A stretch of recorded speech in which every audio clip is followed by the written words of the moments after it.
Hey guys, so I'm going to show you how to clean a 12 gauge shotgun. It's a single action, one barrel. I'm using a zip wire kit along with some cleaners. But, chances are if you're looking at how to clean a shotgun, you already got the cleaners. Alright, and this should work with a semi-automatic too. It doesn't really matter. It matters on what kit you're using, but let's get into this. Alright, so to start off, you're going to want to be using your brush. It's pretty much metal wires, just all in a circle. It's just so you get that stuck on dirt or whatever's in your barrel off there, what the rags can't get off. Alright, so I got that all attached to my wire. So now what I'm going to want to do is I'm going to want to feed the wire through the barrel. Just feed it all the way through till it comes out of the other end, mattering, again, what kind of kit you're using. But it came out the other end, and then you're going to want to pull it through. Alright, so I'm just finishing pulling this through. Because it's pretty hard to pull through, but if you didn't see that, just dust and everything came out. And now it's pretty dirty because, well, it got all that stuff that was pretty much baked on from the inside from the gunpowder. So now we're going to want to take, for this, it's like a plunger looking thing. And you're going to need one rag too. Make sure it's the rag for the 12 gauge, not for the 20.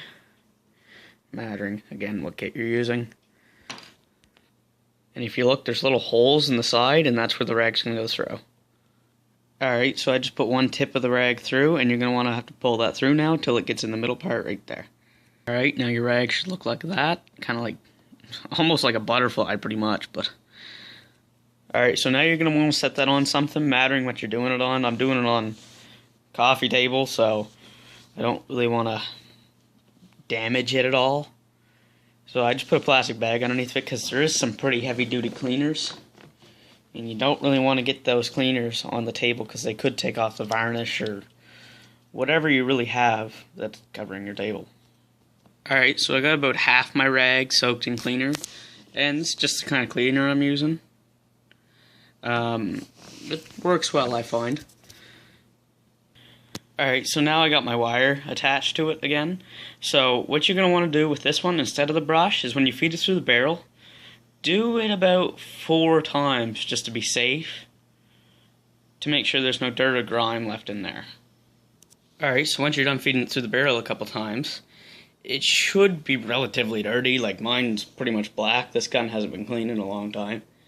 So now what you're going to want to do is you want to take that rag out, and you're going to want to put a clean one in, just to run it through to make sure all the cleaners are there before you put the lubricant in. Now again, for this one, you're going to want to feed it through the barrel.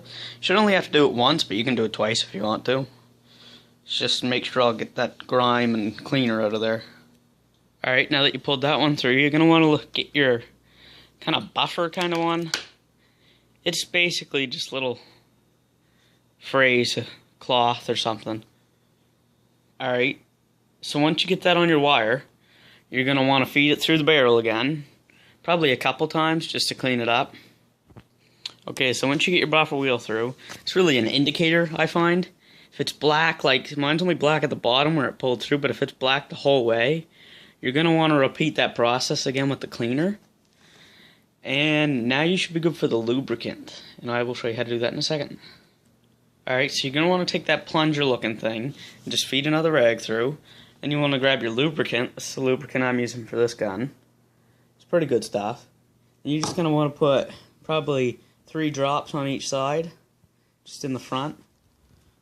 Like I said, put 3 and or 4 drops on there just to be safe. And then you're going to want to feed that through the barrel a couple more times. There you go, guys. You should have a clean shotgun now. Thank you for watching, and please like and subscribe.